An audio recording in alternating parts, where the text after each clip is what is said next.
Hello competitors, आप सब कैसे हैं? आई होप आप लोग सब ठीक होंगे। तो आज है 13 जनवरी 2026। तो आज के द हिंदू न्यूज़पेपर में देखेंगे कि हमारे एग्जाम के ये क्या-क्या महत्वपूर्ण मुद्दे हैं। उससे बढ़ने से पहले आपका स्वागत है हमारे channel variety of exam patterns with strategy academy पे, और हमारा टेलीग्राम चैनल है वेब्स एकेडमी 24। तो आप इससे जुड़िए और हमारे साथ बने रहिए। ओके, तो बिना कुछ देरी किए हुए पहले हम लोग सबसे पहले मुद्दा पे चलते हैं कि आज हमारे लिए क्या आया है द हिंदू में। क्या है, बोल रहा है कि India to be invited to join US led initiative Pax Silica. ठीक है, क्या है ना, ये समाचार में क्यों आया है कि भारत को क्या कहा गया है कि पैक्स एक सिलिका पैक्स सिलिका है, उसमें शामिल होने का निमंत्रण में कौन दिया है? आपका यूएस दिया है।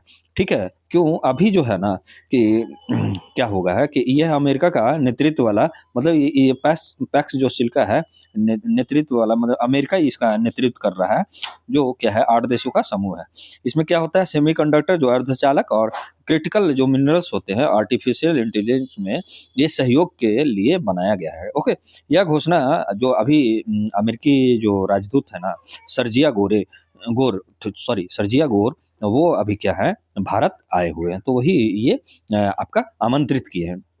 ठीक है, आपका भारत अमेरिका के बीच लंबे समय से, अभी आप जान ही रहे थे कि व्यापार समझौता पर मतलब अटकने लगा हुआ था, जो आपका बहुत कॉम्प्लिकेटेड हो गया था, और फिर से ये क्या कर रहा है कि अब प्रगति की ओर उम्मीद ये जारी करेगा। ओके, पैक्स सिल का। ओके, तो हम लोग पहले ये देखते हैं कि पैक्स सिल का क्या है, तो इसके बारे में थोड़ा सा हम लोग जानकारी लेते हैं। उसके बाद पूरे मुद्दे हम लोग समझ में आ जाएगा कि क्या होता है। ओके, तो चलते हैं।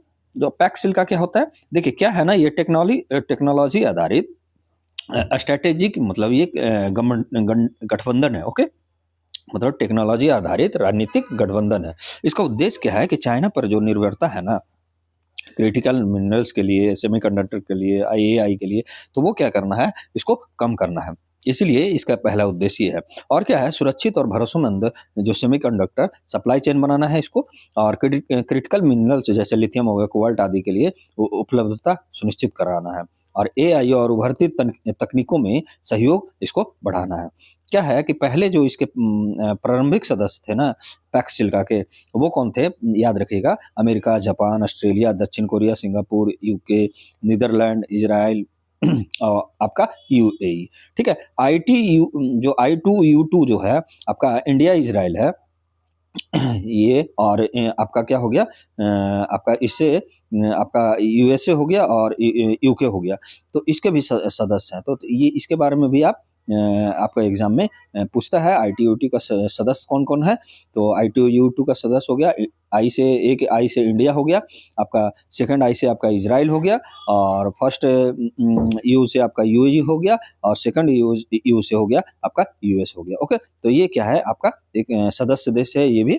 ठीक है, एक ये भी आपका गठबंधन है। ठीक है, अब ओके, आगे बढ़ते हैं कि इसमें कौन कौन समूह है, ये आप याद रखिएगा। अब भारत पहले शामिल इसमें नहीं था, अब इसे आमंत्रित किया जा रहा है। यह क्या दिखा रहा है कि भारत की रणनीतिक अहमियत को दर्शा रहा है। अगर कोई आमंत्रित कर रहा है इस देश, इस आपका पैक्स सिलिका में, तो ये क्या दिखा रहा है कि रणनीतिक भारत का अहमियत को दर्शा रहा है। ठीक है, भारत की रणनीतिक अहमियत को दर्शाता है। आगे बढ़ते हम लोग।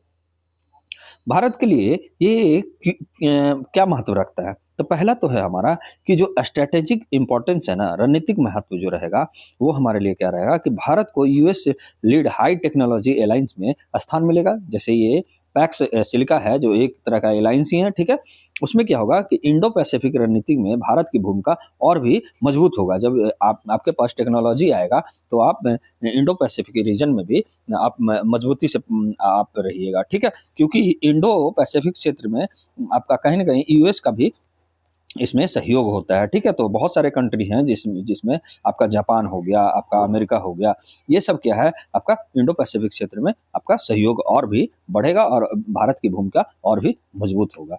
ओके, अगला जो है चाइना, जो है चाइना सेंट्रिक जो सप्लाई चेन से दूरी हो जाएगा। ठीक है, जो चाइना केंद्रित जो श्रृंखला, मतलब आपका आपूर्ति श्रृंखला से इससे दूरी बढ़ाएगा, जिससे क्या होगा कि चाइना पर निर्भरता क्या होगा, कमेगा। ओके, अगला जो है कि क्वाड जैसे हो गया आपका, आई टी के बाद तकनीक स्तर पर साझेदारी भी होगा। ठीक है, क्वाड में भी आपका 4 देश है, ठीक है। ये आप बताइएगा हमारे कमेंट बॉक्स में आप कि क्वाड में कौन सा सदस्य कितने सदस्य हैं और कौन कौन है, ठीक है। एक तो मैं बता देता हूँ, क्वाड का सदस्य आपका इंडिया भी है, ठीक है। बाकी और अन्य सदस्यों का भी आप नाम बताइएगा, ओके। और I2U2 का जो मैं आपको सदस्य बता दिया हूँ कि कौन कौन है, ये भी आप एक बार और मैं आपको बता देता हूँ। इंडिया इजराइल, ठीक है, इंडिया इजराइल हो गया आपका, और सेकंड हो गया आपका यूएई, और एक यू से यूएई हो गया और दूसरे से यूएस हो गया, ओके। तो ये आप याद रखिएगा। अगला जो है क्या हमारे लिए महत्वपूर्ण रखेगा, ये आपका सेमीकंडक्टर क्षेत्र में लाभ मिलेगा। कैसे? भारत के सेमीकॉन इंडिया मिशन को वैश्विक समर्थन भी मिलेगा इससे, क्योंकि जब ये आपका सहयोग देश बनेगा, आपका सदस्य बनेगा, तो इसमें क्या होगा कि जो सेमीकॉन इंडिया मिशन है ना, उसको वैश्विक समर्थन मिलेगा, ओके। एडवांस चिप टेक्नोलॉजी भी आएगा, आपका डिजाइन आएगा, फैब्रिकेशन में भी सहयोग बढ़ेगा। निवेश जो होगा आपका एफडीआई भी आएगा, ग्लोबल कंपनियों का भरोसा बढ़ेगा। इससे आपका सेमीकंडक्टर क्षेत्र में बहुत सारी लाभें बता रहा है, ठीक है। इलेक्ट्रॉनिक्स हो गया, डिफेंस हो गया, स्पेस हो गया, एआई सेक्टर को और भी मजबूती ये प्रदान करेगा, ओके। देखिए, आपको अगर पूरे डिटेल में और भी जानकारी लेना है, मतलब जैसे साइंस टेक का हो गया, आपका साइंस से रिलेटेड हो गया, तो मैं वो आपके लिए फाउंडेशन बैच आपके लिए लाऊंगा। लेकिन अब आपकी मांग ही नहीं मेरे पास आ रही है, तो मैं क्या ही कर सकता हूं। तो इसलिए आप जाके variety of exam patterns with strategy channel को सब्सक्राइब कीजिए और लोगों को जोड़िए साथ में। मेरा एक छोटा सा मुहिम है यार कि 1K का सब्सक्राइबर का मुहिम है। अभी हमारे पास बहुत ही कम सब्सक्राइबर है, ठीक है। और मैं बहुत अच्छे से अभी भी मैं आपके लिए बहुत अच्छे अच्छे क्वेश्चंस आपका एमसीक्यू करवा रहा हूँ। आप जाके पॉलिटी का एमसीक्यू देखिएगा, आपके लिए कितनी अच्छे से मैं ला रहा हूँ। और ये भी द हिंदू आपका रेगुलर ही चल रहा है, ठीक है। आपका एनसीईआरटी मेरे द्वारा करवाया जा रहा है आपको। और एक और टीचर हैं, उनके द्वारा जीपीएससी का पूरे तरीके से कोर्स आपका करवाया जा रहा है। तो आप देख सकते हैं, आप इसको बढ़ावा दीजिए। और जहाँ तक आपको मैं भरोसा दिलाता हूँ कि आपके एग्जाम प्रिपरेशन में ना बहुत सारे यहाँ से आपको प्रश्न आपका जरूर ही आएगा। और पॉलिटी एमसीक्यू जो मैं करवाया हूँ वो भी आप देखिएगा, वहाँ से भी आपको मिनिमम है कि आपका 10 to आपका 15 क्वेश्चंस आपका जरूर डायरेक्ट ही वहाँ से आपका एग्जाम में आएगा ही आएगा, अगर आप बड़े एग्जाम दे रहे हैं तो, ठीक है। और कोई भी एग्जाम दे रहे हैं। और अब मेरा जो आपका मैराथन जो मैं जीएस का करवाया हूँ, वो आप प्लीज आप लोग कर लीजिएगा। लगभग 200 या 150 क्वेश्चंस मैंने करवाया पार्ट बाई पार्ट में बांटकर, तो वो आप जरूर कीजिएगा। उससे कम से कम तो आपको 20 क्वेश्चंस तो आपको जीएस में जरूर, और बहुत सारे क्वेश्चंस आपको करने में, यानी आपको लगभग मैं अभी तक जितना मैं एमसीक्यू करवा चुका हूँ, उससे लगभग आपको मिनिमम है, मैं आपको भरोसा दिलाता हूँ 30 क्वेश्चंस आपको जरूर ही जरूर आपको आएगा। ये आप याद रखिएगा। तो इसलिए आप हमारे से जुड़िए। और भी अगर आपको मार्क्स बढ़ाना चाहते हैं, देखिए ऐसा नहीं है कि मैं आपको बहुत सारे मतलब आपके साथ वादा कर दूं या बड़े बड़े फेंक फाक दूं, ऐसा नहीं है यार। मतलब वो तो हर कोई कर रहा है आपको कि 1 मिनट में ये बनिए। अभी देखिए क्या है कि मैं सोच रहा हूँ कि पॉलिटी का संशोधन से भी एक क्लास, मतलब संविधान संशोधन से भी एक क्वेश्चंस पूछे जाते हैं, तो मैं उसका भी एक ही मतलब आपके लिए, मतलब एक ही क्लास में वो पूरे संशोधन का मैं आपको नॉलेज मैं देने वाला हूँ। तो आप प्लीज हमारे साथ जुड़िए और हमारा variety of exam pattern with studies channel को सब्सक्राइब कीजिए और शेयर कीजिए, लाइक कीजिए। और वेब्स एकेडमी 24 जो हमारा चैनल है, उस पर आप जाके जुड़ जाइए, जिससे क्या होगा कि आपको नोटिफिकेशन मिलेगा। थोड़ी से इंफ्रास्ट्रक्चर की हमारे पास कमी है, इसलिए मैं आप लोग के सामने फेस वाइज नहीं आ रहा हूँ, और थोड़ा सा अच्छे से हम लोग डेवलप अभी नहीं कर पाए हैं, ओके। क्योंकि हमारे पास थोड़ा सा कमी है यार संसाधनों का। तो प्लीज़ थोड़ा कोऑपरेट कीजिए। मैं बहुत जल्द ही हमारे जो आपके जो फैमिली है, मतलब वैरायटी ऑफ एग्ज़ाम जो पैटर्न्स विद स्ट्रेटजी चैनल के, वो मतलब क्या है, हम लोग सब कोशिश कर रहे हैं कि बहुत जल्द ही आप लोग के लिए इंफ्रास्ट्रक्चर एक हाइब्रिड ये मोड रहेगा हमारा, ऐसा हम लोग का एक प्लानिंग है, ठीक है। तो बहुत जल्द ही आप लोग के पास हम लोग सब, ठीक है। तो आगे बढ़ते हैं। अगला जो हमारे लिए महत्व रखेगा थर्ड में कि क्रिटिकल मिनरल सुरक्षा, ठीक है, क्रिटिकल जो मिनरल सुरक्षा क्या मिलेगा कि जैसे लिथियम हो गया, कोबाल्ट हो गया, रेयर अर्थ जैसी सामग्रियों की भी सुरक्षित और अस्थायी आपूर्ति इससे होगा, ठीक है। और इलेक्ट्रिक व्हीकल जैसे रिन्यूएबल एनर्जी हो गया, बैटरी मैन्युफैक्चरिंग को भी बढ़ावा दिया जाएगा। और इंपोर्ट जो होगा ना, जैसे आयात को आपका डिपेंडेंसी कम होगा, निर्भरता कम होगा।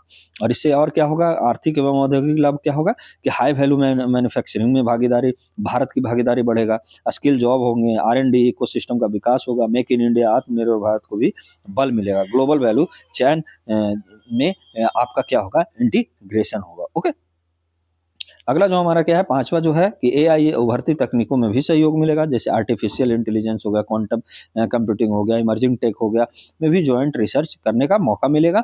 और डिजिटल इकोनॉमी और गवर्नेंस में भी इनोवेशन को बढ़ावा देगा ये, ठीक है। डिफेंस और साइबर सिक्योरिटी में भी टेक्नोलॉजी एज आएगा। ओके, तो क्या है हमारे लिए छठा जो हमारे लिए है कि भारत अमेरिका में संबंधों में भी विश्वास का यह क्या है, बहाली करवाएगा। कैसे, ट्रेड टेंशन के बावजूद लॉन्ग टर्म पार्टनरशिप का संकेत ये देता है, ठीक है, आपका कौन, सिलिका पैक्स। ओके, तो ये आप याद रखिएगा। व्यापार समझौता को नई गति मिलने की संभावना भी है। और strategic convergence greater than short term आपका डिस्प्यूट, मतलब क्या बोल रहा है कि जो रणनीतिक है ना आपका, जो क्या है आपका, जो कन्वर्जेंस जो है आपका, मतलब एक साथ आना, कन्वर्जेंस मीन्स एक साथ आना, ये क्या है, मतलब बड़ा होता है शॉर्ट टर्म, मतलब लघु समय के लिए, यानी छोटे काल के लिए आपका, मतलब क्या है, विवादों का, मतलब विवादों से ये बड़ा होता है। ओके, तो ये आप याद रखिएगा। अगला जो है हमारा सातवां क्या होगा लाभ कि भारत को रूल सेपर की भूमिका भी मिलेगा, ठीक है। और ग्लोबल टेक्नोलॉजी गवर्नेंस में भी वॉइस, इसका आवाज बढ़ेगा। Okay, south Asia, Indo Pacific में भारत की क्रेडिबिलिटी को बढ़ावा देगी, यानी विश्वसनीयता को ये बढ़ावा देगी। अब इसमें कुछ कुछ चुनौतियां भी हैं, ऐसा नहीं है कि सिर्फ इसका लाभ भी है। देखिए चुनौतियां क्या है हमारे पास, वो हम लोग थोड़ा सा देख लेते हैं। चुनौतियां भी हमारे लिए बहुत जरूरी है। क्या है भारत के लिए चुनौती कि रणनीतिक स्वायत्तता पर दबाव होगा, क्योंकि यूएस आप लीड कर रहा है इसको फ्रेमवर्क होने से, ठीक है, क्योंकि वो अपने तरीका से चलाएगा। जैसे देखते रहे होंगे ना कि ट्रम्प कभी कभी 50% आपका टैरिफ लगा रहा है, कहीं कहीं 500 टैरिफ लगा दे रहा है, कुछ भी आप, मतलब जो होगा कि आप स्ट्रेटेजिक जो ऑटोनॉमी है ना, वो आपको कहीं उस पर उसका प्रेशर आएगा, ठीक है, इसका, ठीक है, आपका यूएस का जो लीड कर रहा है। भारत की स्ट्रेटेजिक ऑटोनॉमी पर भी प्रश्न खड़ा करता है ये। रूस, ईरान जैसे भागीदार देशों के साथ भी संतुलन इसका क्या है आपका कठिन हो जाएगा, क्योंकि इससे तो रूस जो भी यूएस रहेगा, या ईरान जिसमें यूएस रहेगा, वो रूस और ईरान भाग नहीं लेगा, ठीक। तो इससे भी हमारा बहुत अच्छा संबंध है, ईरान से भी हमारा बहुत अच्छा संबंध है।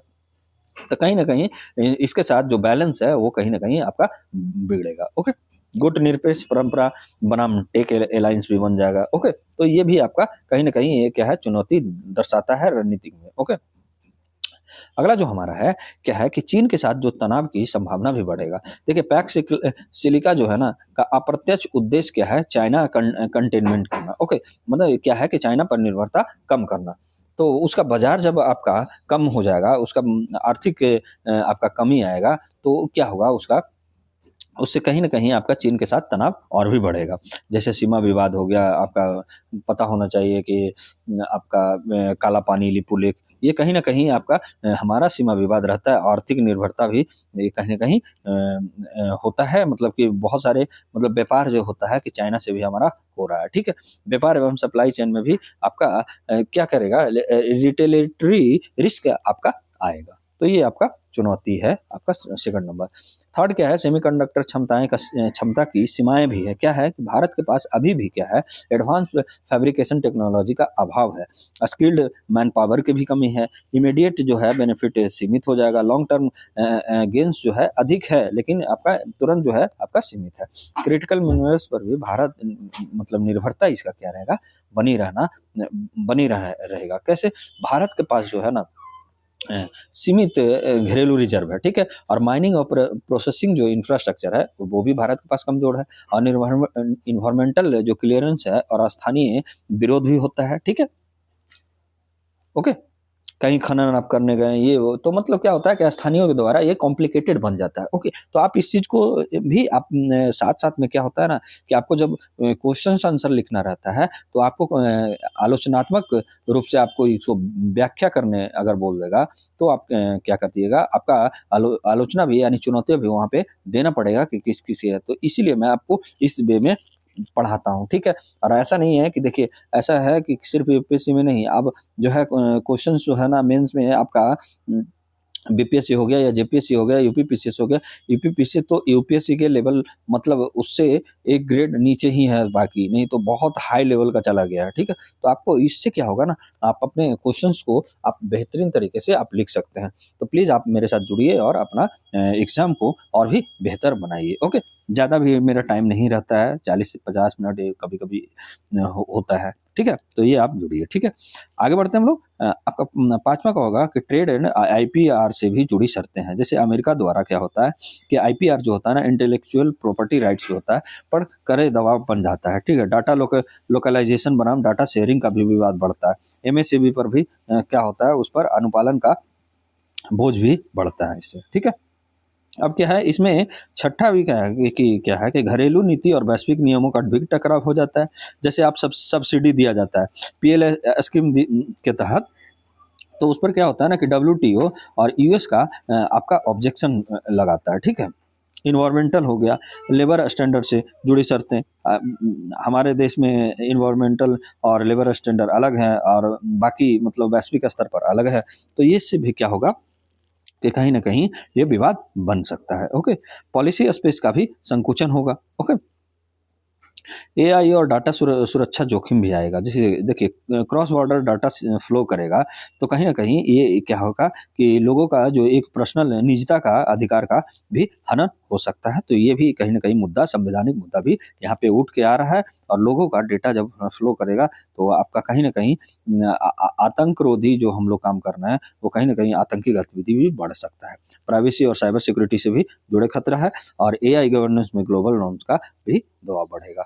तो ये हमारा क्या है, चुनौतियां हैं। और देखिए जैसे लास्ट में क्या कर रहा है कि भू राजनीतिक जटिलताएं भी है। जैसे साउथ एशिया में यूएस एंगेजमेंट ज़्यादा है, आपका अभी भी देख रहे होंगे, ठीक है। पाकिस्तान हो गया, बांग्लादेश से संबंध भी यूएस का अच्छा है। स्पेशल जो इन्वाय जो कि भूमिका पर भारत की संवेदनशीलता को दर्शा रहा है, ठीक है। अगला जो है आपका इससे एमसीक्यू लगाया गया है, ये आप देखिएगा कि पैक्स सिलिका किससे संबंधित है। तो ये किससे संबंधित है, आपका ऑप्शन नंबर सी हो जाएगा, सेमीकंडक्टर और क्रिटिकल मिनरल्स और एआई का सहयोग। ओके, आगे बढ़ते हैं। अगला जो हमारा दूसरा मुद्दा है, देखिए हाल ही में हम लोग पढ़े थे पीएसएलवी जो आपका C62 मिशन को कि लॉन्च होने वाली है। देखिए लॉन्च हुआ ये, लेकिन इसका क्या हुआ कि आपका ये लॉन्च होते ही ये फेल हो गया, ठीक है।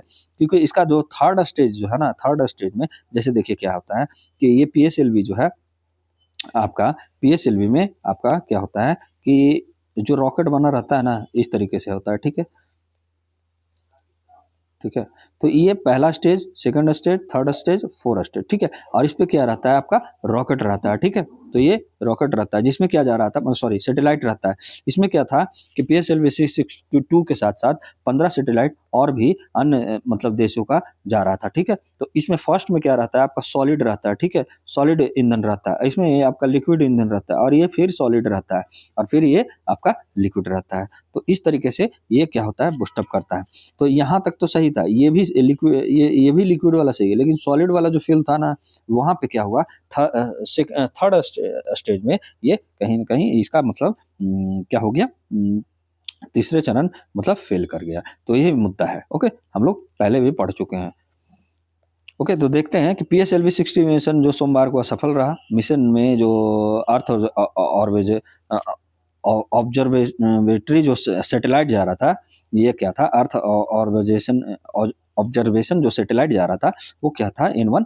वो क्या हुआ, और 15 को पैसेंजर सैटेलाइट, देखिए देखो 15 और भी अलग सैटेलाइट था, वो क्या था, शामिल था इसमें। तीसरे चरण थर्ड स्टेज में एनोमली माने गड़बड़ी, ठीक है। एनोमली में क्या हुआ, गड़बड़ी आने से रॉकेट में अपने निर्धारित पथ को पूरा नहीं कर पाया। इससे क्या हुआ, सभी उपग्रह नष्ट हो गए और विस्तृत जांच के लिए शुरू कर दिया, विस्तृत जांच शुरू की गई है। ओके, तो आप याद रखिएगा, ठीक है। आगे बढ़ते हैं। आगे क्या है हमारे लिए कि पीएसएलवी जो है क्या है होता है पीएसएलवी, थोड़ा सा इसके बारे में जान लेते हैं। तो देखिए पोलर सैटेलाइट लॉन्च व्हीकल होता है, इसरो द्वारा विकसित भारत का 4 चरणीय, मैं आपको बताया था अभी कि 4th स्टेज होता है, ठीक है, जिसका उपयोग मुख्यतः कहाँ किया जाता है, तो ये हम लोग देखते हैं। ये क्या किया जाता है, पृथ्वी अवलोकन उपग्रह में, मतलब अर्थ ऑब्जर्वेशन सैटेलाइट में उपयोग किया जाता है। सन सिंक्रोनस जो होता है या पोलर ऑर्बिट्स में इसका मतलब ये क्या होता है ना, 1000 किलोमीटर तक की दूरी। और जीएसएलवी जो आप देखे होंगे, जीएसएलवी का मतलब जो होता है ना, वो आपका क्या कितना होता है, 36,000 किलोमीटर तक वो आपका जा सकता है। तो ये आप याद रखिएगा जीएसएलवी। और कहीं ना कहीं आप जीएसएलवी के बारे में मैं पहले भी पढ़ा चुका हूँ, जो इसका LVM-3 है वो उसके बारे में मैं पढ़ा हूँ। तो प्लीज़ आप कमेंट बॉक्स में जाकर आप उसको उसके बारे में ब्रीफ में आप लिखिएगा जीएसएलवी के बारे में। तो प्लीज़ आप ऐसा कीजिए। मैं बहुत दिनों से आपसे बोल रहा हूँ, लेकिन कोई भी आप लोग ये काम नहीं कर रहे हैं। प्लीज़ आप अपने तैयारी को, ऐसा नहीं है कि आप लिखिएगा तो आपको आपके लिए बेनिफिट नहीं रहेगा, आप ही के लिए बेनिफिट रहेगा, मुझे क्या है इससे। लेकिन आप लिखिएगा तो और भी लोग आकर्षित होंगे, उनको भी आप उनका आप एक क्या बन सकते हैं, आप कहीं ना कहीं उनको आप प्रोत्साहित कीजिएगा, ठीक है। तो आप ये कीजिए तो आपका भी बेहतर तैयारी होगा, और बाकी अन्य लोग भी इस तरीके का काम करेंगे, तो जिससे क्या होगा कि एक को बॉन्डिंग बनेगा। ओके, में उपग्रह स्थापित करने के लिए ये किया जाता है किसको, पीएसएलवी को भारत अंतरिक्ष कार्यक्रम का वर्क हॉर्स रॉकेट कहा जाता है। और पीएसएलवी का मुख्य विशेषता क्या है कि 4 चरण वाला है, आपको बताया था कि 1 और 3 जो होता है सॉलिड स्टेज, जो थर्ड वाला हमारा जो सॉलिड स्टेज, ये कहीं ना कहीं अभी गड़बड़ किया है। तो ओके, तो इसीलिए क्या हुआ है, ये हमारा क्या हो गया है, असफल रहा है, ठीक है। और 2 और 4 में लिक्विड प्रोपल्सन रहता है, ठीक है। इसमें उच्च विश्वसनीयता मतलब है इसका, और मल्टी सैटेलाइट लॉन्च कैपेबिलिटी भी है, जो अभी देख रहे होंगे कि आपका N1 भी अर्थ ऑब्जर्वेशन जो सैटेलाइट के साथ साथ, मतलब जो N1 है उसके साथ साथ 15 अन्य भी आपका सैटेलाइट ले जा रहा था, ठीक है। तो कॉमर्शियल भी कर रहा था, मतलब इससे पैसा भी कमा रहा था, ठीक है, अपना भी सैटेलाइट कर रहा था और इससे पैसा भी कमाया जा रहा था। लो अर्थ ऑर्बिट में ये ले जाता है, SSO के लिए भी उपयुक्त है, कमर्शियल लॉन्च के में व्यापक उपयोग, जो अभी मैं आपको बताया, ठीक है, जो 15 अन्य जो सैटेलाइट लिए। ये PSLV C60 जो आपका 2 था मिशन, ये क्या था, तो मिशन नाम था PSLV C62, ठीक है, C62 लॉन्च व्हीकल का था, क्या था आपका, पोलर सैटेलाइट लॉन्च व्हीकल था। तो ये आप याद रखिएगा। कब हुआ आपका, सोमवार जनवरी 26, मतलब आपका कल ही हुआ था। सतीश धवन अंतरिक्ष केंद्र से आपका श्रीहरिकोटा से ये लॉन्च किया गया था। क्या था ना, 61 भी था हमारा ना, वो भी जो PSLV 61 जो C61 था, पहले का जो एक उपग्रह था, वो भी क्या हुआ था आपका, C61 आपका वो भी क्या हुआ था कि इसी तरह थर्ड स्टेज में ही आके ना ये आपका असफल रहा था। तो कहीं ना कहीं ये दोबारा हमारा मतलब कोशिश रहा, वो भी असफल रहा। देखिए घबराने की बात नहीं है, ऐसा नहीं है कि इसके ऊपर आप ये कर सकते हैं। देखिए हमारे पास जो था ना कि चंद्रयान 2 जो था हमारा, वो भी असफल रहा था, लेकिन फिर से हम लोग जो चंद्रयान 3 भेजे, वो कहीं कहीं बहुत कम लागत में भी हमारा चंद्रयान 3 जो सफल रहा। तो ये कोशिश हमारा जारी है, ठीक है। तो ये आप याद रखिएगा। और पेलोड जो है इसका क्या है कि मुख्य उपग्रह जो था अर्थ ऑब्जर्वेशन सैटेलाइट N1 था, और प्रकार कैसा था, मतलब वही US N1 था। ओके, निर्माता कौन था, DRDO था। और प्रकृति नेचर में क्या था, रणनीतिक और सुरक्षा उन्मुख ये सैटेलाइट भेजा जा रहा था। अन्य उपग्रह जो था 15 को पैसेंजर सैटेलाइट भारतीय स्टार्टअप्स और अंतर्राष्ट्रीय संस्थाएं मतलब इसमें संबंधित थे। ओके, तो ये कहीं ना कहीं वाणिज्य की ओर भी बढ़ रहा था। क्या हुआ PSLV C62 का प्रदर्शन, देखिए तीसरे चरण का तक सामान्य था। समस्या क्या हुआ, तीसरे चरण के अंत में जाके ना व्हीकल रोल जो रेट होता है डिस्टर्बेंस हो गया, और फ्लाइट का पाथ में डिविएशन आ गया, ठीक है, वो कहीं ना कहीं पाथ फेल्यूर हो गया। परिणाम क्या हुआ कि रॉकेट इच्छित कक्षा जो इंटेंड ऑर्बिट तक नहीं पहुंच सका, और सभी उपग्रह क्या हो गए, नष्ट हो गए। ओके, तो जो फेलुअर हुआ, असफल हुआ, उसकी महत्व क्या है, तो ये भी हम लोग देखते हैं। देखिए तकनीकी महत्व ये है, टेक्निकल सिग्निफिकेंस ये दिखाता है कि PSLV को इसरो का सबसे विश्वसनीय यानी वर्क हॉर्स माना जाता रहा है। लगातार 2 बार जो विफलताएं हुआ है C61 और C62 ये है जो अब मैं आपको पीछे बता रहा था कि C61 भी इसी तरह का फेल हुआ था थर्ड स्टेज में ही। देखिए थर्ड स्टेज आपका सिस्टमेटिक प्रॉब्लम का संकेत दिखा रहा है ये, ठीक है। क्वालिटी एश्योरेंस आपका है, मैन्युफैक्चरिंग है, इंटीग्रेशन है और टेस्टिंग प्रक्रियाओं का पर क्या है ये प्रश्न कहीं ना कहीं उठा रहा है। देखिए मैच्योर टेक्नोलॉजी होने के बावजूद भी फेलवर होना यानी इंस्टीट्यूशनल जो कंप्लेंसी है ये कहीं ना कहीं आपका जोखिम दिखा रहा है। ओके, तो ये आप याद रखिएगा। दूसरा क्या है, हमसे ये इससे सीख सकते हैं कि रणनीतिक महत्व भी कहीं ना कहीं ये आपका दर्शा रहा है, क्योंकि अर्थ ऑब्जर्वेशन जो सैटेलाइट है N1 उसका एक रणनीतिक मतलब अर्थ ऑब्जर्वेशन सैटेलाइट था, ठीक है। ये कहीं ना कहीं लॉस का कारण होगा, सर्विलांस गैप हो गया आपका, नेशनल सिक्योरिटी जो प्लानिंग पर भी असर पड़ेगा। DRDO जो है उसको नया उपग्रह बनाने हेतु फ्रेश बजट अप्रूवल की आवश्यकता भी पड़ेगी, क्योंकि एक नया बजट लाने के पर तो इससे क्या होगा कि आर्थिक दबाव भी बढ़ेगा। ओके, अगला जो हम लोग देखते हैं कि और क्या इसके बारे में महत्व ये रखता है, तो वाणिज्यिक और आर्थिक महत्व भी कहीं ना कहीं ये रख रहा है। PSLV को NSIL जो मैं आपको बताऊंगा, NSIL क्या होता है आपका, ये एक कॉमर्शियल एक तरह से काम करता है, ठीक है, के माध्यम से कॉमर्शियल लॉन्च व्हीकल के रूप में बेचा जा रहा है। लेकिन क्या है, बैक टू बैक फेल्यूर से क्या होगा कि ग्लोबल ग्राहकों का भरोसा इस पे कम होगा, ठीक है। आपका भरोसा क्या हो जाएगा, कम होगा, जिससे क्या होगा, अंतर्राष्ट्रीय बीमा कंपनियां रिस्क प्रॉफिट जो प्रोफाइल रिसर्च में करेंगी, ठीक है। आपका क्या करेगा, आपको रिस्क प्रोफाइल में डाल देगा, ठीक है। इंश्योरेंस प्रीमियम भी बढ़ सकता है इससे। PSLV की कॉस्ट आपका कम्पिटिटिवनेस जो घटेगी इससे, ठीक है। आपका क्या होगा, PSLV के जो आपका लागत है ना उसका प्रतिस्पर्धा इसका घट जाएगी, तो जिससे होगा कि लागत में कमी भी आ जाएगी, जो आपका मांग जो रहेगा उससे कम आपको दिया जाएगा। संस्थागत एवं प्रशासनिक भी महत्व है रखता है। फेल्यूर एनालिसिस कमेटी जो होता है FSC रिपोर्ट सार्वजनिक नहीं करता है, ठीक है। ट्रांसपेरेंसी बनाम सिक्रेसी का सवाल यहाँ पे उठता है। लॉन्च को कैडेंसी यानी फ्रीक्वेंसी बनाम आपका सेफ्टी के बीच भी असंतुलन कहीं ना कहीं बना रहा है। इसरो की पारंपरिक जो साइंटिफिक ओपननेस है उसमें कहीं ना कहीं गिरावट का ये संकेत बता रहा है। ओके, तो पांचवा क्या है, हम लोग इससे सीख सकते हैं कि नीति एवं शासन गवर्नेंस का भी जैसे करदाताओं की जवाबदेही होगा। स्ट्रेटेजिक मिशन में आपका कॉन्फिडेंशियलिटी जो है वो आवश्यक होता है, लेकिन इंस्टीट्यूशनल जो लर्निंग के लिए ट्रांसपेरेंसी भी बहुत जरूरी होता है। स्पेस गवर्नेंस रिफॉर्म की भी आवश्यकता पड़ती है।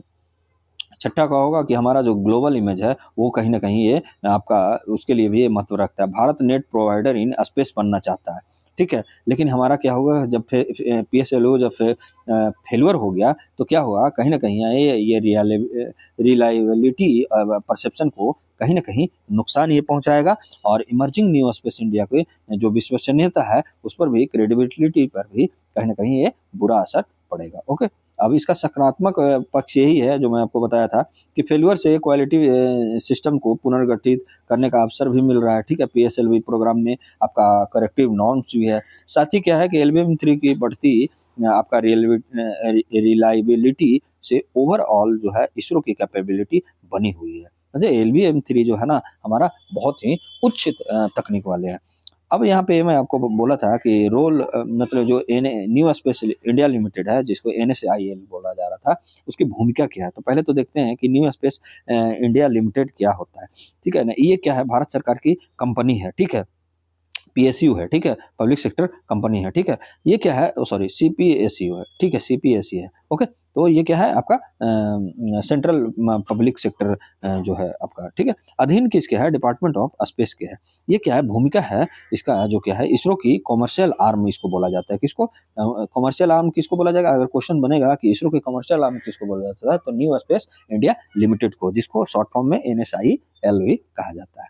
उद्देश्य क्या है कि भारत की अंतरिक्ष क्षमताओं का व्यवसायीकरण करना यानी कॉमर्शलाइजेशन करना। ओके, कॉमर्शलाइजेशन करना, ठीक है, कॉमर्शलाइजेशन करना, ओके, व्यवसायीकरण करना। तो ये आपका इसका उद्देश्य होता है किसका, न्यू स्पेस इंडिया लिमिटेड का। देखिए न्यू स्पेस इंडिया लिमिटेड की जो भूमिका क्या है और भी ब्रॉड एस्पेक्ट में आप देखते हैं तो क्या होता है, कॉमर्शियल लॉन्च प्रोवाइडर करता है। देखिए जो अभी जो कॉमर्शियल लॉन्च प्रोवाइडर ही किया था ये NSIL, ठीक है, क्योंकि इसमें क्या था कि आपका 15 जो अन्य जो उपग्रह जा रहे थे ना, तो यही मतलब ये इसका काम किया था, कॉमर्शियल लॉन्च प्रोवाइडर प्रदान किया था। पीएसएलवी को कॉमर्शियल प्रोडक्ट के रूप में वैश्विक बाजारों में प्रस्तुत करता है। ये विदेशी और निजी ग्राहकों से भी लॉन्च का कॉन्ट्रैक्ट्स करता है। ये प्राइसिंग हो गया, शेड्यूलिंग हो गया, कस्टमर सहयोग हो गया, ठीक है, कोऑर्डिनेशन हो गया, तो ये आपका करवाता है कौन? आपका new space India limited. Second क्या करवाता है कि कंस्ट्रक्चरल जो होता है ना आपका कॉन्ट्रैक्टर, वो सॉरी कॉन्ट्रैक्चुअल जो रिस्क मैनेजमेंट होता है वो कहीं ना कहीं आपका ये करवाता है, जिसे एनएसआईएल आमतौर पर उपग्रहों का मूल्य नहीं चुकाती है। ठीक है, जो न्यू स्पेस इंडिया लिमिटेड है आमतौर पर क्या करता है, उपग्रह का मूल्य नहीं चुकाती है, लेकिन आपका कॉन्ट्रैक्ट जो क्या करता है आपका में शामिल हो सकता है। देखिए क्या होता है कि रीफिलिंग आपका रीफ्लाइट आपका गारंटी भी ये देता है, लॉन्च फ्री रिफंड भी देता है। अगर मिशन विफल होने पर आपका क्या होगा, पैसा, जैसे इसमें 15 उपग्रह जिसका भी ये कॉमर्शियल यूज मतलब जो ये करवाया था ना, उनको ये क्या है कि आपको विफल हो गया है तो इनका पैसा जो है वापस, एक तरह से ये कहीं ना कहीं आपका क्या दे रहा है, इंश्योरेंस दे रहा है। ठीक है ना, तो ये कहीं ना कहीं आर्थिक बोझ बढ़ा इस पर भी। ठीक है, इससे क्या है, ग्राहक को जोखिम कम होता है और भारत की जो विश्वसनीयता को, आपका क्रेडिबिलिटी को ये बनाए रखती है। ओके, अगला जो है क्या है कि इंश्योरेंस इंटरफेस भी है। क्या है, न्यू स्पेस इंडिया लिमिटेड स्वयं उपग्रह का बीमा नहीं कराती, लेकिन क्या है कि कॉमर्शियल ग्राहकों को लॉन्च इंश्योरेंस लेने की सलाह देता है। जो भी है, अगर लॉन्च इंश्योरेंस का मतलब लिए होंगे उनको, इनके लिए फायदा है। इंश्योरेंस कंपनी और ग्राहकों के बीच भी ये क्या करवाता है, आपका समन्वय करवाता है। आगे बढ़ते हैं हम लोग कि इससे क्या है कि आपका क्या इम्प्लीमेंटेशन आपका सीखना चाहिए भारत के लिए, क्या व्यापक निहितार्थ क्या है पीएसएलवी। देखिए, राष्ट्रीय सुरक्षा, ये आपका अर्थ ऑब्जर्वेशन सैटेलाइट N1 से जैसे रणनीतिक उपग्रह की क्षति क्या हुआ, जिससे क्या होगा, सीमा निगरानी हो गया, इंटेलिजेंस सर्विलांस रिकोनेशन हो गया, आपका क्षमताओं में कहीं ना कहीं रक्षा योजना में आपका क्या है, इससे क्या हुआ कि आपका अस्थायी आपका गैप बढ़ेगा। और क्या हो गया, आपका रक्षा योजनाओं में जो समायोजन की आवश्यकता होती है ना, वो आपका बढ़ गया। डीआरडीओ पर नया उपग्रह शीघ्र विकसित करने का भी दबाव बढ़ गया है। दूसरा क्या है, अंतरिक्ष कार्यक्रम का जो विश्वसनीयता है उसको भी कहीं ना कहीं बढ़ाना पड़ेगा। पीएसएलवी को अब तक का सबसे भरोसेमंद रॉकेट माना जाता है। बैक टू बैक फेलियर से क्या होगा, आपका क्वालिटी एश्योरेंस को और ऑर्गेनाइजेशनल जो डिसिप्लिन है उस पर भी सवाल कहीं ना कहीं खड़ा कर रही है। और ग्लोबल जो आपका परसेप्शन है आपका, जो कहीं ना कहीं एक आपका विश्वसनीयता को ये कहीं ना कहीं कम कर रहा है, क्रेडिबिलिटी डेंट कर रहा है। ओके, तो ये आप याद रखिएगा। थर्ड क्या है आपके लिए, क्या हम लोग को इम्प्लीमेंटेशन करना चाहिए इसका, कि वाणिज्य अंतरिक्ष महत्वाकांक्षाएं क्या है, कि जो न्यू स्पेस इंडिया लिमिटेड है के माध्यम से पीएसएलवी का कॉमर्शियल जो पोजिशनिंग है वो कहीं ना कहीं विफलता से क्या हो जाएगा, आपका अंतर्राष्ट्रीय ग्राहकों को भरोसा घट सकता है और इंश्योरेंस प्रीमियम तेजी से भी बढ़ सकता है।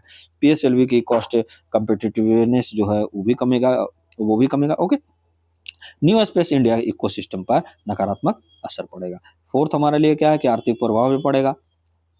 कैसे बढ़ेगा ये आप देखिए, यहाँ पे क्या हो रहा है आपका कि आपका रणनीतिक उपग्रहों का नुकसान, राजकोषीय भार पड़ता है। रिप्लेसमेंट सैटेलाइट के लिए फ्रेश बजट आपका अनुमति देना पड़ेगा। अपॉर्चुनिटी कॉस्ट, जैसे मिस डाटा होगा, डिलेड सर्विसेज होगा, तो इससे क्या होगा, कहीं ना कहीं आर्थिक प्रभाव भी बढ़ेगा। शासन और पारदर्शिता में भी कहीं ना कहीं आपका ये काम करने की आवश्यकता है। फेल्यूर एनालिसिस कमेटी रिपोर्ट सार्वजनिक न होने से कहीं ना कहीं ये आपका साइंटिफिक ओपननेस बनाम स्ट्रेटेजिक सेक्रेसी की बहस छिड़ जाती है और टैक्स पेयर्स और कमर्शियल जो स्टेक होल्डर हैं उनकी भी जवाबदेही का सवाल बनता है। छठा क्या है हमारे लिए, आपका क्या बता रहा है कि नीति एवं संस्थागत सुधार की भी आवश्यकता बनता है। जैसे लॉन्च कैडेंस बनाम जो आपका होता है, आपका सेफ्टी का पुनर्संतुलन करने की आवश्यकता है। क्वालिटी एश्योरेंस और सप्लाई चेन ऑडिट भी होता है। ठीक है, ये है क्या है, स्पेस गवर्नेंस और रिफॉर्म्स और क्लियर जो अकाउंटेबिलिटी है वो भी कहीं ना कहीं आपको आपका जरूरी है। ठीक है, आवश्यक बन जाता है। वैश्विक रणनीति का छवि आपका किस लिए क्या कर देता है कि भारत का जो हमारा लक्ष्य है कि नेट प्रोवाइडर इन स्पेस बनना है, वो कहीं ना कहीं पीएसएलवी का फेलियर जो हो रहा है वो ग्लोबल स्पेस डिप्लोमेसी पर असर पड़ेगा और कंपटीटर्स जो है स्पेस एक्स आदि को लाभ होगा। देखिए, जैसे आपका पीएसएलवी जैसे मान लिया जाए कि काम नहीं सही से कर रहा है तो कहाँ लोग भागेगा, ठीक है, थोड़ा आपका महंगा है स्पेस एक्स, वहाँ क्या होगा कि लोग आपका भागेंगे, जो भी कंपटीटर्स रहेंगे जो आपका वो कहाँ भाग जाएंगे, स्पेस एक्स हो गया। ये सब क्या होगा कि फिर आपका जो बाजार है ना कहीं ना कहीं वो खींच लेगा ये। ठीक है, तो अगला जो हमारा मुद्दा है, अगले मुद्दे पे हम लोग चलते हैं। इंडिया और Germany agree to shore up defence corporation. क्या है कि हाल ही में क्या हुआ, प्रधानमंत्री नरेंद्र मोदी और जर्मन चांसलर जो है फ्रेडरिक मर्ज के लिए बातचीत के दौरान क्या हुआ है कि दोनों देशों ने रक्षा सहयोग और मजबूत करने पर सहमति जताया है। ठीक है, भारत और जर्मनी 2026 में द्विपक्षीय रक्षा और सुरक्षा साझेदारी को बढ़ाने के लिए कारगर ये कदम उठा रहा है। यह पहल जो फ्रेडरिक मर्ज के भारत के दौरे के दौरान सामने आई है, जो उनका पहला एशिया दौरा है। ये भी याद रखिएगा, फ्रेडरिक आपका चांसलर जो है, आपका जर्मन जो चांसलर है फ्रेडरिक मर्ज, ये आपको क्या है, आपका वनडे जो एग्जाम होते हैं ना उनके लिए ये बहुत जरूरी है। ठीक है, प्रमुख रणनीति और समझौता क्या क्या हुआ है जरा वो भी देख लेते हैं हम लोग। थोड़ी हम लोग देखते हैं क्या है कि पहला क्या है कि डिफेंस इंडस्ट्रियल जो कोऑपरेशन रोड मैप बनेगा। क्या होगा, दोनों देशों ने रक्षा उद्योग सहयोग के लिए रोड मैप पर संयुक्त घोषणा पर सहमति व्यक्त की है। इसका उद्देश्य क्या होगा, इससे कि को डेवलपमेंट जैसे सह विकास और आपका सह उत्पादन मतलब को प्रोडक्शन जो है रक्षा प्रणालियों में इकलाब होगा करना है। ठीक है, आपका बढ़ावा देना है। दूसरा क्या है, आपका बेहतर रक्षा व्यापार करना है। जर्मन नेतृत्व ने रक्षा उपकरणों के रफ्तार से निर्यात मंजूरी पर कार्य किया है और सहयोग बढ़ाने पर भी जोर दिया है। ओके, आपका इससे क्या हो जाएगा, भारत के लिए जो जर्मनी से रक्षा खरीदी आसान हो जाएगा। भारत के लिए जर्मनी से रक्षा जो खरीदी हो जाता है वो पहले जटिल था, अब क्या होगा, आसानी होगा। और रणनीतिक अभ्यास एवं प्रशिक्षण क्या होगा कि दोनों पक्षों ने सैन्य अभ्यास, प्रशिक्षण, प्रोटोकॉल और सेवा स्तर पर आदान प्रदान को ये क्या है बढ़ावा देने की सहमति जताई है। और इससे क्या हो जाएगा हमारा कि इससे क्या होगा कि मिलिट्री टू मिलिट्री संबंध भी मजबूत होंगे।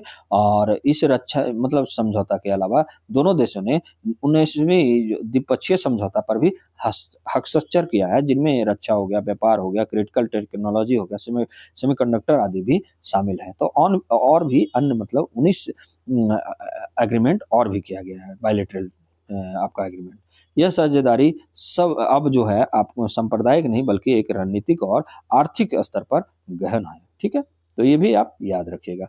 महत्व क्या है भारत के लिए, हमारे लिए क्या महत्व है कि इससे क्या है कि रक्षा उत्पादन और आत्मनिर्भरता को बढ़ावा मिलेगा। भारत की आत्मनिर्भरता नीति के अनुरूप ये आपका नीति के अनुरूप है ये। और तकनीकी सहयोग और सह निर्माण से औद्योगिक संवर्धन भी होगा।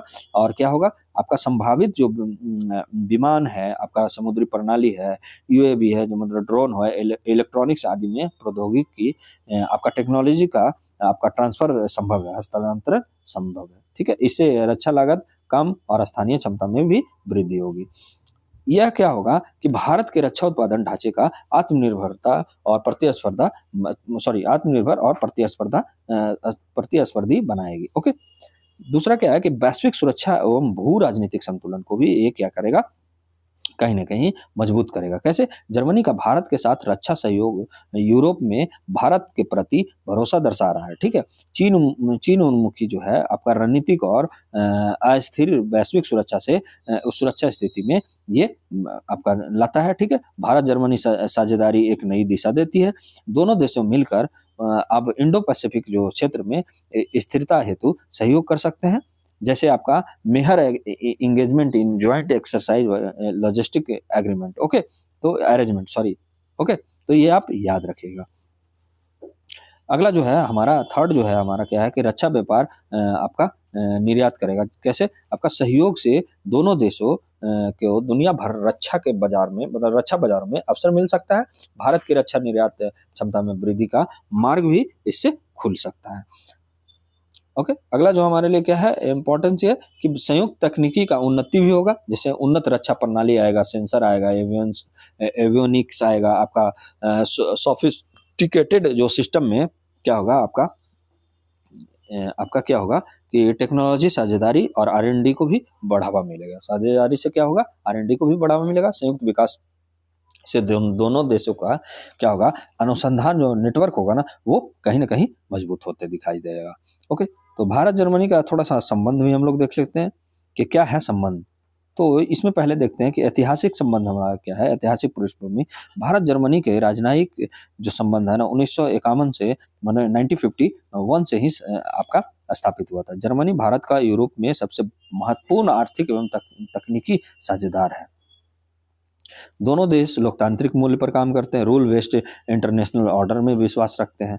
आपका सेकंड क्या है, आपका रणनीतिक एवं आपका राजनीतिक एवं रणनीतिक संबंध कैसा है। देखिए, स्ट्रेटेजिक पार्टनरशिप 2000 में हुआ था। भारत जर्मनी रणनीतिक साझेदारी की शुरुआत 2000 में किया था। नियमित इंटर गवर्नमेंटल जो कंसल्टेशन होता है वहाँ पे भी ये साथ में मतलब ये काम करते हैं। जर्मनी हो गया, भारत के जो जर्मनी जो है भारत के जो यूनाइटेड नेशनल जो सिक्योरिटी काउंसिल में अस्थायी सदस्यता का दावा का ये क्या करता है, समर्थक है। कौन, आपका जर्मनी। और इंडो पैसिफिक में भी सहयोग देता है। जर्मनी को इंडो पैसिफिक नीति में भी भारत का प्रमुख भागीदारी आपका मानता है। मुक्त, खुला आपका और नियम आधारित इंडो पैसिफिक पर ये सहमति जताता है। कौन, आपका जर्मनी। ओके। रक्षा में थर्ड में क्या है, रक्षा एवं सुरक्षा सहयोग क्या है इनके बीच संबंध। हाल ही में defence industrial corporation road map तैयार किया गया है। ज्वाइंट मिलिट्री एक्सरसाइज होता है, ट्रेनिंग होता है, प्रोटोकॉल होता है, को डेवलपमेंट और को प्रोटेक्शन पर जोर दिया गया है। रक्षा एवं निर्यात एवं टेक्नोलॉजी ट्रांसफर की संभावनाएं ये आपका है कहीं ना कहीं। और इससे क्या होगा कि आत्मनिर्भर को समर्थन भी मिलेगा। थर्ड क्या है, अब सॉरी फोर्थ क्या है, आर्थिक एवं व्यापारिक संबंध क्या है कि जर्मन भारत का सबसे बड़ा व्यापारिक भागीदारी है। कहाँ, यूरोपियन यूनियन में। ठीक है। तो प्रमुख क्षेत्र क्या है हमारा कि इंजीनियरिंग जो गुड्स होते हैं ना, ये है क्या है, प्रमुख क्षेत्र है। ऑटोमोबाइल्स हो गया, केमिकल्स हो गया, मशीनरी हो गया, इसमें क्या है कहीं हमारा प्रमुख क्षेत्र है। और ये निवेश जो है आपको कम से कम लगभग आपका 1700 प्लस जर्मनी कंपनी भारत में आपका कहीं ना कहीं निवेश किया हुआ है, जिससे क्या है कि स्किल डेवलपमेंट और एमएसएमई सेक्टर में ये निवेश जाता है। किसको, जर्मन कंपनी को स्किल डेवलपमेंट। सोच लीजिए 1700 प्लस कंपनियां भारत में निवेश किया हुआ है। पांचवा जो है आप देखिए क्या है इससे कि विज्ञान और तकनीक नवाचार में कैसा संबंध है। तो इंडस्ट्री जो 4.0 जो है एआई रोबोटिक्स हो गया, सेमीकंडक्टर में सहयोग देता है। ठीक है। और फॉरेन हॉपर इंस्टीट्यूट जो है आपका भारतीय संस्थान वहाँ मतलब कहीं ना कहीं खुला हुआ है। और ये आपस में सहयोग करते हैं भारतीय संस्थान और फॉरेन हॉपर इंस्टीट्यूट। स्टार्टअप्स आप रिसर्च पार्टनरशिप भी है, स्टार्टअप्स और रिसर्च पार्टनरशिप भी है। जलवायु परिवर्तन एवं ऊर्जा सहयोग भी कहीं ना कहीं साथ में कर रहे हैं। ग्रीन एनर्जी पे काम कर रहे हैं, हाइड्रोजन पार्टनरशिप पे काम कर रहे हैं। जर्मनी जो है ना आपके भारत की क्या है, नेशनली जो डिटरमाइंड कंट्रीब्यूशन जो है ना एनडीसी जो आपका पेरिस एग्रीमेंट पे, तो वो कहीं ना कहीं एक क्या है, रिन्यूएबल एनर्जी का भी ये गोल का समर्थक है। कौन, आपका जर्मनी। और ग्रीन स्ट्रेटेजिक पार्टनरशिप साथ में करता है। शिक्षा एवं संस्कृति भी देख लेते हैं थोड़ा सा, एवं जनसंपर्क, डीडीए स्कॉलरशिप, DEAD जो डैड आपका डैड स्कॉलरशिप हो गया। आईआईटी जो जर्मन यूनिवर्सिटी कोलैबोरेशन करता है।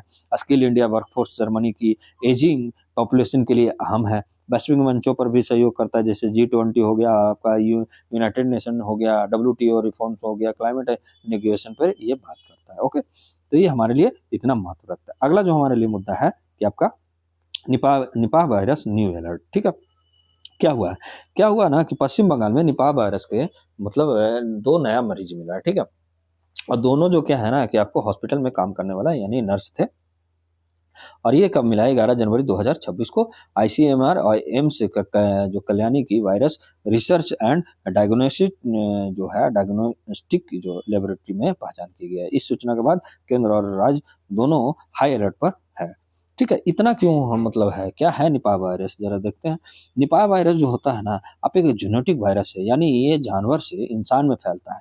ये पैरामी पैरामिक्सोविरिडे परिवार का है। ठीक है। जो हेनिपा वायरस जीनस का हिस्सा होता है। तो ये आप याद रखिएगा, आपका पैरामिक्सोविरिडे परिवार से है और ये हेनिपा वायरस का ये जीनस का हिस्सा है।